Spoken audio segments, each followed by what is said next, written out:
Alors, mesdames et messieurs, bonsoir. Donc, on va pouvoir commencer cette inauguration d'une exposition qui est absolument fascinante, cette exposition qui s'appelle La tête dans le nuage, présentée par CGI et Rogers. Mon nom est Mathieu Dugal, animateur de l'émission Moteur de recherche sur ici Radio-Canada Première. Et c'est vraiment un immense honneur pour moi d'être ici ce soir avec vous toutes et vous tous, parce que le musée, je l'ai fréquenté pendant longtemps. J'ai habité 15 ans à Québec et ça a toujours été pour moi un lieu où je venais très souvent. J'essaie de venir encore aussi souvent que je suis à Québec. Et donc, d'être invité aussi pour parler de ce sujet-là, qui est en train véritablement de chambouler nos vies. C'est véritablement un grand honneur. Et donc, je voudrais vraiment, à tout seigneur, tout honneur, ce soir, présenter celle et celui en partie par qui cette belle aventure commence. Et j'ai nommé Stéphane Laroche, qui est PDG du Musée de la Civilisation. Bonsoir, Stéphane. Bonsoir. Je pense qu'on peut l'applaudir. Bonsoir, Stéphane. Et quelqu'un dont j'aurais vraiment le goût de souligner l'esprit de synthèse. Parce que je ne sais pas si vous avez vu cette exposition-là, si vous avez eu la chance d'aller la visiter, mais quand on connaît la matière à partir de laquelle on doit résumer la question du cloud de l'info nuagique, Marie-Christine Bédard, félicitations, bravo, bonsoir. On peut l'applaudir, oui, vraiment. Avant d'aller plus loin, j'aimerais souligner ce soir la présence de gens que j'aime beaucoup. Il y aura de la musique qui sera faite par la Brown Family et quelqu'un qui, faut-il le souligner, vient de remporter un prix quand même assez prestigieux. Et le fait que j'ai habité 15 ans à Québec fait que j'ai suivi pendant très longtemps la carrière de DJ millimétrique, alias Pascal Asselin, qui a quand même remporté un Félix du meilleur album de musique électronique lors du dernier gala de la disque. Pascal Asselin, DJ millimétrique, merci, bravo. Vous l'avez vu, on n'est pas si vieux que ça. Moi, quand j'ai connu Pascal, il se promenait avec ses crêtes de vinyle. Et là, maintenant, un petit ordinateur portable et une table de mixage, et c'est tout. Et ça fait quelques années. Quand on parle de l'histoire de l'info nuagique, l'histoire de cette informatique qui nous entoure de plus en plus, Stéphane Laroche, j'aimerais parler de l'aspect éditorial de cette chose-là. Pourquoi, en tant que directeur du Musée de la Civilisation, vous trouvez que c'est important de parler de cette chose-là maintenant? Oui, bien, écoutez, ici, le Musée de la Civilisation, on est un musée de société. Alors, on essaie d'évoluer en même temps que la société évolue. Mais moi, quand je suis arrivé au musée il y a quelques années, une des premières décisions que j'ai prises, c'est de dire je veux une exposition qui va présenter les enjeux du numérique parce que ça m'apparaissait un phénomène de société incontournable. On vit une révolution et on en est plus ou moins conscient. Ce n'est pas toutes les générations de l'humanité qui vivent, qui ont la chance de vivre une révolution, mais une révolution, ça aussi, ça vient avec des devoirs et il faut se responsabiliser par rapport à ça. Alors, l'exposition, elle se veut bien sûr ludique, elle suscite l'émerveillement, je pense qu'elle est magnifique, mais elle suscite surtout beaucoup de réflexion et c'est ce qu'on veut faire au Musée de la Civilisation, amener nos visiteurs, amener nos concitoyens à prendre conscience d'un certain nombre de phénomènes de société et à réfléchir sur leur comportement individuel et sur les comportements collectifs. On peut prendre des décisions collectivement grâce à nos gouvernements, par exemple, mais ça, les gouvernements, ils vont là où est-ce que les citoyens veulent aller. Et en même temps, il y a quelque chose qui est très sensible dans cette exposition-là. Moi, je les cours, ces expos, depuis très longtemps. Je me souviens, à Londres, il y a 3 ans, il y avait une exposition absolument magnifique qui s'appelle Big Bang Data, à laquelle j'ai assisté, à l'exposition, à la collection Vuitton à Paris, le MoMA, la collection du MoMA, avec des œuvres tirées de jeux vidéo. Plus récemment, Robot Artiste à Paris. Il y en a beaucoup. Marie-Christine, est-ce que ça vous a inspiré, ces expositions-là dont on entend de plus en plus parler un peu partout dans le monde? Absolument. Puis c'est très flatteur que tu compares notre exposition à ces exemples-là. Big Bang Data, la vôtre, là, il y a vraiment beaucoup de liens à faire. Bien, Big Bang Data, c'est d'ailleurs une de mes premières inspirations et c'est toi, Mathieu Dugal, qui en avait parlé. Je voulais pas avoir ça, là, mais en tout cas, puisque vous en parlez. On en parle. On m'avait fait part de ta visite. J'avais su que tu l'avais bien aimée et ça m'a poussée à m'informer sur cette exposition-là. Et c'est là, en voyant cette expo-là, que j'ai eu l'idée. C'était une inspiration pour moi d'utiliser des installations artistiques pour créer une émotion, pour qu'on entre dans un sujet d'abord en le vivant par les tripes, si je peux dire. Ouais. Qu'est-ce que vous voudriez qu'on retienne de cette exposition-là? Qu'est-ce qui vous a le plus touché, le plus surpris en regardant, en mettant cette exposition-là en scène? Bien, spontanément, je dirais que ça m'a pris un certain nombre de lectures et un certain temps pour comprendre que c'était vraiment une révolution. C'est ce qui fait que dans la salle, l'introduction, c'est ça qu'on fait. On explique que oui, c'est une révolution aussi grande que l'apparition de l'écriture, que l'apparition de l'imprimerie, que l'apparition de la révolution industrielle. Donc ça, pour moi, ça a été une révélation de dire, on est en train d'en vivre une, on a la chance, comme Stéphane le disait, d'être dedans et de pouvoir agir sur ça. Quand j'ai parlé pour la première fois de ce sujet-là, de faire une exposition sur ce sujet-là, il y a des gens qui m'ont dit, ben voyons donc Stéphane, c'est une mode, le numérique. C'est une mode, c'est des bébelles, ça va passer. Et moi, j'avais vraiment le pressentiment, pas un pressentiment, mais vraiment la vision que c'était quelque chose qui était en train de se produire, qui était vraiment important. Qu'est-ce que je retiens de cette exposition-là? Moi, c'est le mot qui me vient, c'est le mot vertige. Lorsqu'on visite l'exposition, Absolument. À la fin de l'exposition, une fois qu'on a fait le tour de tout ce qui se recueille comme données sur nous, de toutes les caméras qui sont pointées sur nous, de toutes les informations qui servent à faciliter notre vie et embellir notre vie. Il y a des côtés extrêmement positifs au numérique, mais il y a un vertige de voir, oh mon Dieu, il est grand temps qu'on se préoccupe et qu'on s'occupe de bien encadrer tout ça. Écoutez, je pense qu'il faut vraiment être conscient qu'on est très chanceux d'avoir ça ici. J'ai parlé de Londres, la Fondation Vuitton à Paris, le Grand Palais qui présentait l'exposition, donc Robots artistes, d'avoir cette réflexion-là sensible sur le monde qui nous entoure toutes et tous. On est vraiment très chanceux et moi, en tant qu'amateur de techno, en tant qu'amateur d'art, qu'amateur de réflexion, j'aimerais personnellement vous remercier pour cette initiative-là. Donc, La tête dans le nuage, présentée par CGI et Rogers, c'est une exposition, je vous le dis, là, c'est ouvert jusqu'à... On m'a dit, en fait, officiellement, c'est 21h30. Mais on m'a dit, quelqu'un de très, très haut dans votre organisation, c'est comme, il n'y a pas d'heure. Donc, c'est à vous de faire que ça dure tard. Alors, utilisez ça, puis faites venir vos amis. Et voilà. Et donc, vous pouvez venir, si vous nous regardez d'ailleurs sur les réseaux sociaux, vous pouvez, si vous n'êtes pas loin de Québec, ben, vous pouvez venir, pas loin du musée, vous pouvez venir donc aller visiter cette exposition jusqu'à tard ce soir. Donc, Marie-Christine Bédard, chargée de projet de cette exposition-là. Merci infiniment. Stéphane Laroche, directeur du Musée de la Civilisation. Merci d'avoir fait venir ça ici. Je pense qu'on peut les applaudir. Bravo! Merci. Merci. Merci. Alors, il y a plein de choses dans cette exposition-là et vous savez qu'une des choses qui sont très difficiles dans la vie, c'est de réussir à se débrancher. Et c'est la réflexion à laquelle nous convient nos trois prochains invités ce soir. Il y a Simon C. Vaillancourt, Émilie F. Grenier, ça c'est des jeunes, hein, avec la particule, ça c'est jeune. Et il y a Nelly Brière, pas de particule, tirez vos conclusions.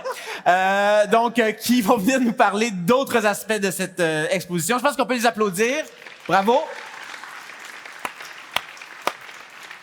Nelly, consultante stratège numérique, Simon et Émilie, vous êtes de l'ONF et donc vous avez proposé un aspect de cette exposition-là qui est un aspect de la déconnexion. Donc expliquez-nous cette salle-là très particulière qu'on va rencontrer quand on va visiter la tête dans le nuage.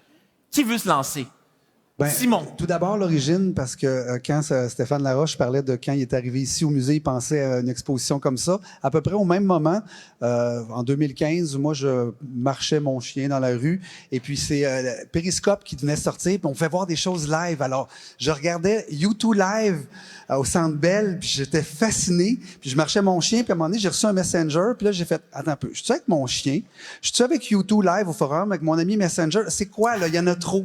Fait que ça a juste parti un point de départ de réflexion sur l'utilisation qu'on fait du numérique. Ça, c'est l'origine du projet en 2015. Est-ce que je me trompe ou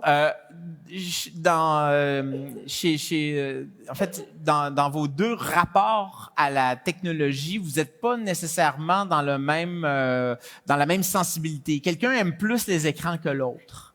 Est-ce que je me trompe? Bon, je dirais pas que j'ai un amour des écrans qui est disproportionné, mais effectivement, Simon est dans un questionnement peut-être un peu plus nostalgique, une envie de déconnexion. Et puis c'est un peu ce noir et blanc là qui nourrit la zone mode avion. Donc l'idée c'était de créer une zone qui parle de technologie, qui a l'effet chaotique visuellement d'un Times Square, mais sans écran.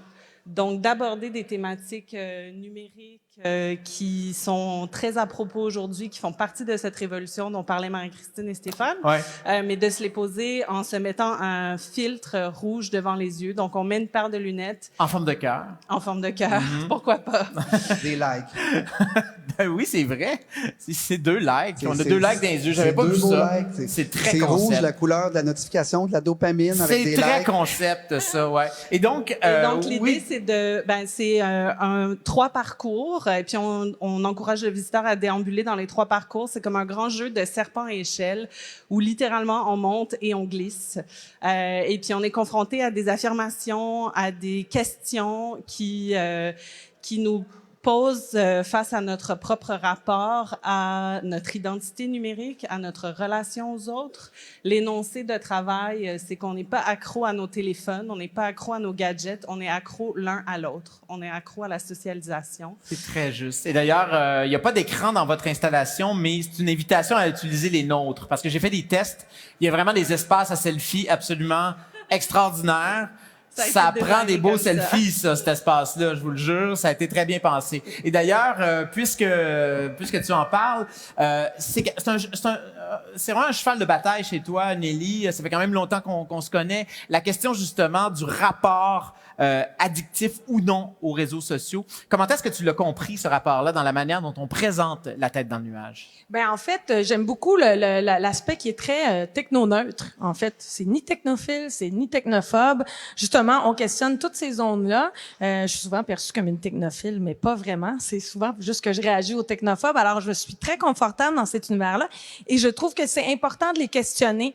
D'autant plus qu'on est dans une situation où il y a des inégalités par rapport au numérique. Il y a une fracture numérique. Il y a une fracture numérique, non seulement générationnelle, mais aussi au niveau des accès. C'est pas tout le monde qui a les mêmes accès aux appareils. C'est pas tout le monde qui a les mêmes accès aux connexions. Et il y a des enjeux de littératie numérique. On ne comprend pas le numérique des fois de la même manière, ce qui peut nous mettre dans une posture soit technophobe ou technophile. Et c'est la connaissance qui nous amène à être davantage techno-neutre ou en fait techno plus réfléchi. Et cette exposition-là, je trouve, nous amène vraiment de façon très pertinente sur ces sentiers-là. Qu'est-ce que tu as préféré dans ce que tu as vu dans cette expo-là? Je l'ai pas encore vu, Mathieu. Wow! Hey, non, mais Cornelier Malchaussée, elle a fait l'entrevue. Elle a fait l'exposition. Oui. J'ai vu tous les éléments découpés, là, mais je l'ai pas vu. J'ai vu l'œuvre, j'ai vu les trucs, mais pas tout formaté encore bien pour être critique actuellement. Dans cette exposition-là, il y a des robots. Dans cette exposition-là, il y a des artefacts véritablement. Là, on est face à qu'est-ce que c'est le cloud? Qu'est-ce que c'est l'info nuagique? Hein? On a l'impression que c'est quelque chose qui est très désincarné. Et pourtant, le cloud, c'est 99% de câbles, de serveurs. Et d'ailleurs, on en a des câbles. Et on m'a dit d'ailleurs qu'un des câbles qu'on présentait, si je ne m'abuse, c'est un des câbles qui était sectionné au large des îles de la Madeleine. Exactement, oui. C'est très musée de la civilisation, ça, hein, quand même. Oui. Vous l'avez vu, cette expo-là? Oui, tout à fait. Bon, ben, qu'est-ce que vous avez aimé dans ce que vous avez vu? Bon. Qu'est-ce que vous retenez, À part mode avion, qu'on a conçu, c'est sûr que les robots, c'est troublant. Et puis, la dernière salle, avec toutes les caméras qui te voient, c'est troublant. On a l'impression d'être regardé, là, véritablement. Vraiment. Ouais. Et puis, l'œuvre où on voit les ententes, les clauses qu'on ne lit jamais. Donc, WhatsApp, Facebook, etc., qui prendraient, si on le lisait, 50, 60 minutes à lire. C'est assez troublant. Puis on dit « j'accepte » en 2 secondes. J'ai l'impression, et vous me corrigerez si je me trompe, que je regarde des gens ici, là, puis moi, ça m'arrive souvent que je me fais dire par rapport à l'émission, moi, je suis techno-nul, puis je suis vraiment, là, je connais rien là-dedans, puis j'ai l'impression que c'est trop pour moi, puis j'ai l'impression que on est toujours, parce qu'on va voir tantôt, là, on a des roboticiens, puis on a quelqu'un qui travaille chez Google AI. Je pense qu'on a l'air, et moi-même, je me sens très techno-nul à côté de ces gars-là qu'on va voir tout à l'heure. dans le fond, est-ce que vous avez l'impression qu'à quelque part, on est toutes et tous un peu techno-nuls face à ce monde-là qui nous entoure, puis qu'on n'a pas le choix de venir se renseigner si on veut savoir dans quel monde on vit? Puis même venir se renseigner, ça suffit pas. C'est une super belle porte d'entrée, le musée, pour se poser les bonnes questions, puis peut-être aller en chercher davantage, parce que moi, je pense que non seulement ça prend ce genre d'expérience-là, mais il y a des enjeux de littératie numérique là au Québec. Moi, je pense que ça va prendre pratiquement des pôles de création numérique dans les écoles secondaires, par exemple, pour être au-delà de seulement des formations, seulement du contenu qu'on vient consulter comme ça. Il faut se mettre les mains dedans. Puis je le sais, j'enseigne depuis longtemps. Le numérique, certains aspects du numérique, et je me rends compte que ça ne suffit pas de simplement dire les choses, montrer les choses, il faut les vivre. Et pour ça, ça prend des espaces où les gens ont cet apprentissage concret-là. Un musée, comme l'exposition ici, me semble une très bonne porte d'entrée, mais ça suffit pas, évidemment, parce que ça occupe tellement de sphères de nos vies que ça s'en prend un petit peu plus. Là. Moi, j'ai l'impression que ça ouvre vraiment des portes. Tu l'as souligné, là, de venir ici, là, on a l'impression qu'on est mis en contact avec des affaires qu'on ne soupçonnait pas, des réflexions autour des données qu'on crée, les fameux graineries. Vous allez voir les graineries qui symbolisent les octets. Là. Vous allez voir que vous allez comprendre la quantité de données que vous produisez par jour si vous allez voir ça. Ça ouvre des portes, ce genre de choses-là. Puis, ce qui est intéressant dans l'expo, c'est qu'il y a aussi la mise en abîme de plein d'objets. Il y a l'artefact du numérique où justement on dit, on pense au nuage, on pense à ça ici, mais en fait c'est une succession de câbles réseau. Mais il y a plein d'objets qui nous font sentir, ou en tout cas qui me font sentir peut-être moins intimidés par la technologie, comme les bons vieux téléphones Bell, comme les bonnes vieilles boîtes postales, comme tous les objets qui sont là que nos téléphones, nos ordi ont remplacés. Mais c'est important, je pense, de les faire dialoguer avec des robots, avec des intelligences artificielles, parce que justement ça vient remettre un peu en contexte les objets qu'on connaît, puis on n'est pas si vieux que ça, nous non plus. Mais donc, de faire dialoguer l'intangible avec le tangible, avec l'artefact, il y a comme une richesse là-dedans aussi. C'est vraiment très intéressant. Bravo, en tout cas, pour cette pièce, ce mode avion qu'on vous invite à aller voir. Donc, qui fait partie de cette exposition-là, Tête dans le nuage. Nelly, qui a été conseillère donc sur ce comité scientifique pour monter cette chose-là. Alors, merci beaucoup, Émilie. Là, il faut que je me mêle pas dans la particule. C'est Émilie F. Grenier et Simon C. Vaillancourt, ainsi que Nelly, pas de particules, Brière. Merci à vous trois.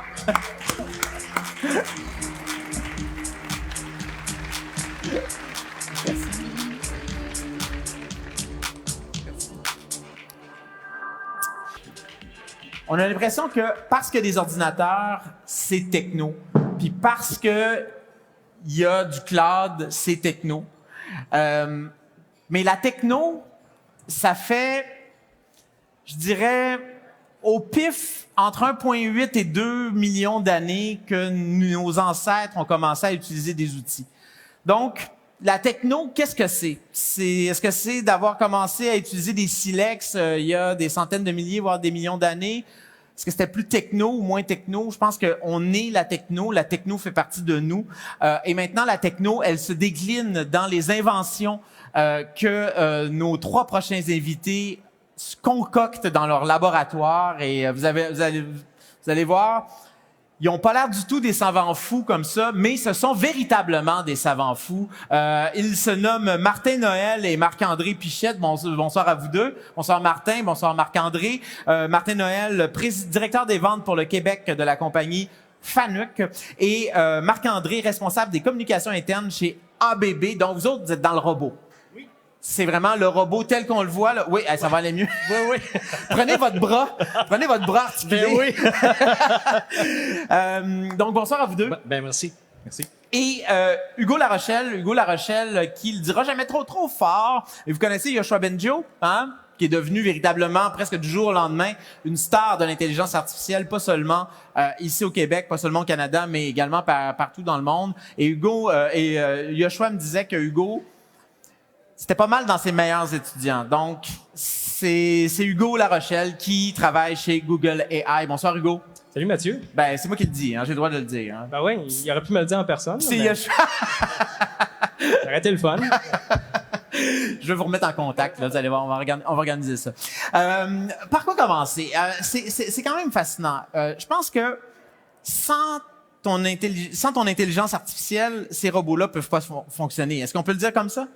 Ben, il peut pas faire tout ce que nous, on est capable de faire. Par contre, puis ceux qui vont voir l'exposition vont pouvoir le voir d'eux-mêmes. Il y a plein de choses qu'on peut faire en robotique avant même l'intelligence artificielle. Puis là, je pense que l'intelligence artificielle a amené un autre souffle à la robotique. Ah oui? J'ai pas dit ton titre, hein. Google AI, chercheur chez Google AI et professeur associé à l'Université de Sherbrooke, toujours? Oui, puis à Montréal aussi, dans le Mila. Et à l'Université de Montréal, au Mila. Bon, donc, il y a un carburant à robot que tu crées avec les algorithmes sur lesquels tu travailles. J'aimerais savoir, dans vos deux cas, Martin et Marc-André, à quoi ressemblent les robots sur lesquels vous travaillez? T'sais, Martin, on va commencer avec toi. Bien, merci. Les robots, on les retrouve dans les différents secteurs, soit pharmaceutique, alimentaire, etc. Donc, un peu dans tout ce qui est manufacturier, on va retrouver des robots industriels. Et il y a différents types de robots qu'on travaille, donc les robots Cyrielle, robots Delta, robots Scara. Et maintenant, on a un nouveau type de robot qui est arrivé, des robots collaboratifs qui font leur apparition maintenant sur le domaine manufacturier. Qu'est-ce que c'est un robot collaboratif? Mais un robot collaboratif, dans le fond, c'est un robot qu'on peut entrer en interaction avec. Donc, le robot est sécuritaire de par sa nature, mais il faut l'intégrer et travailler avec de façon sécuritaire. Donc, il y a une analyse de risque, il y a du travail à faire pour déployer un robot pour le rendre sécuritaire. Mais c'est une nouvelle offre de service qu'on n'avait pas avant, où est-ce qu'on mettait les robots dans des cages. C'est ça. Et c'est une évolution qu'on voit. On rapproche toujours l'opérateur, les gens des robots. C'est une nouvelle tendance. Donc, l'espèce d'image qu'on a là de ces grandes chaînes avec les bras qui font des gestes très répétitifs, on sort de plus en plus de ça, là. Donc, il va y avoir du monde autour de ces bras-là. C'est une complémentarité, c'est-à-dire que ces bras-là continuent à exister. Évidemment, c'est une façon de travailler. Maintenant, on a la possibilité de rajouter, de rapprocher l'opérateur du robot, ce qui était plus difficile avant. Donc, il fallait utiliser des capteurs ou des systèmes de sécurité pour avoir des opérateurs à proximité des robots plus conventionnels, si on pourrait dire. Marc-André, comment ça se décline chez vous? Parce qu'il y en a un robot ABB dans cette exposition-là. Oui. Il y en a un d'ailleurs qui m'a fait un très beau dessin. J'étais presque ému. Donc, on le voit, il dessine, il va chercher ses petits crayons et même si on se rapproche de lui, il n'y a pas de danger, il va pas faire un faux mouvement pour nous casser un doigt. Est-ce que ça, c'est le genre de robot que vous vendez chez ABB? Oui, en fait, Yumi, c'est le robot dont tu parles. Donc, Yumi pour vous et moi. Alors, You and Me. Exactement, You and Me, c'est aussi original que ça. Par curiosité, tu as eu quoi comme dessin? J'ai eu une espadrille. Un espadrille, oui. C'est très jeune, c'est très yo. Je pense que le robot m'a reconnu. Oui, non, c'est bon. Mais en fait, le robot en question, là, le but du robot, c'est vraiment de pouvoir collaborer avec les gens, de faire en sorte qu'il est sécuritaire. De faire en sorte qu'il est sécuritaire, comme Martin disait. Et puis aussi, de pouvoir le programmer, ça on n'en a pas parlé, mais le programmer facilement. Alors, c'est ça qui est vraiment intéressant avec ce robot-là qu'on a mis en marché. Donc, à peu près n'importe qui peut le programmer?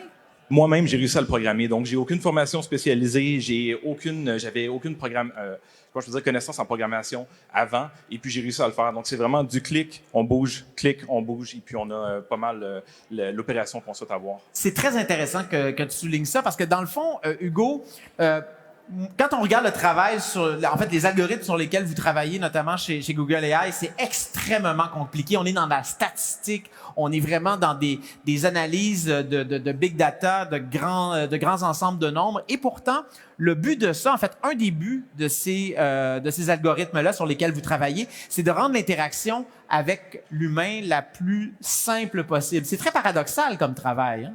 Oui, en fait, ce qu'on a réalisé en intelligence artificielle, c'est pas mal ça que derrière la dernière révolution basée sur l'apprentissage profond que Yoshua Bengio a contribué, c'est que souvent, lorsqu'on veut programmer quelque chose que l'ordinateur qu'on veut qu'il accomplisse comme tâche intelligente, c'est en fait très difficile de le programmer à le faire aussitôt qu'on l'allume, mais en fait, c'est plus facile de programmer l'ordinateur à apprendre à faire des tâches, puis apprendre à faire ces tâches-là en faisant l'équivalent d'exercice. Donc, l'ordinateur va s'essayer, ça, c'est il va manquer l'apprentissage son cours. automatique. Ça. Exactement. Donc, on donne l'aptitude à l'ordinateur d'apprendre, ce qui est un peu de la façon avec laquelle nous, on a appris plein d'aptitudes qu'on associe à l'intelligence, reconnaître des objets un peu partout, les manipuler, comprendre ce que tu me dis, comprendre, traduire du texte, et ainsi de suite.